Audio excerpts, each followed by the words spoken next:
Drysdale. Thank you, Madam Speaker.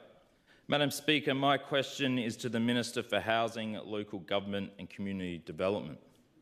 Minister, as I've said previously, in my suburbs of Grey, Driver and Gunn, in the electorate of Drysdale, my constituents have had enough. They've had enough of their lives being torn apart by too many cases, week in, week out, day in, day out, by tenants and associated visitors that demonstrate zero respect for our community.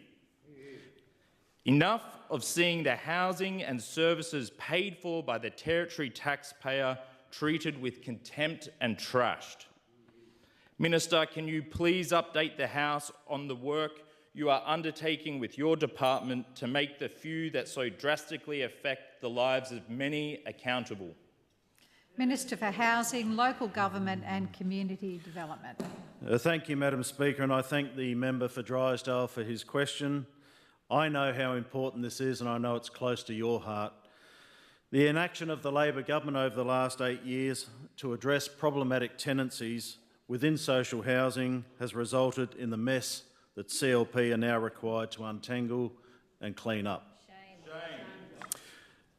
Member for Drysdale, as you've alluded to, law-abiding Territorians have been forced to endure neighbours from hell, whilst hard-working housing staff have tried to deal with these issues. Member for Drysdale, I know your hard work and your electorate working tirelessly for the good folk of Drysdale. They are fed up with the state of play across the Territory, just like other residents across the many other electorates that I've visited. They are fed up with crime, rampant community expectations being grossly neglected. It is obvious that over the last 8 years under Labor have bent over backwards to accommodate those who have repeatedly broken the law, broken the rules, broken the basic tenancy agreements at the expense of those who do the right thing. In fact, in the last 4 years, a number of antisocial complaints has really remained unchanged, remaining between 8,000 to 10,000 per annum. However, action taken by Labor to hold tenants accountable has dropped by at least 50%. So what does this mean? Were reports of antisocial behaviour in public tenancies swept under the rug? Or is it that the threshold for repeated breaches was raised so high it became practically unreachable?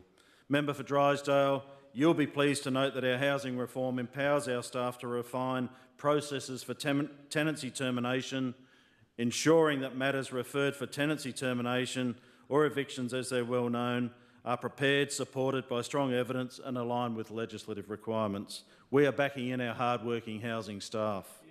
Public housing tenants who cause repeated disturbances, threaten their neighbours and blatantly disregard community standards will be called to account. The days of second chances are over, Madam Speaker, with Labor setting a benchmark for inaction on seeking termination despite the amount of red card demerit points. Madam Speaker, the days of no support for departmental staff are over. We're getting behind our staff. We're giving them the encouragement and support they need to get on with the job. The days of no respite for the community are over.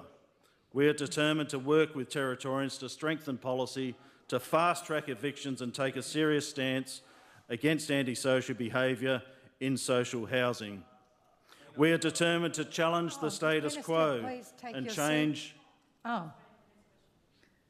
Sorry, the clock wasn't stopped, Madam Speaker.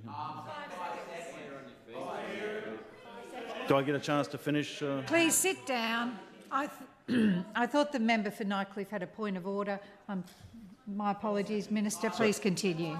Thank you. We are determined to challenge the status quo and change the narrative. If you can't follow the rules, there are plenty on our extensive wait list that should and will have the opportunity to take up public housing. Thank you, Madam Speaker. And while I'm on my feet, any further questions should be placed on the written notice paper.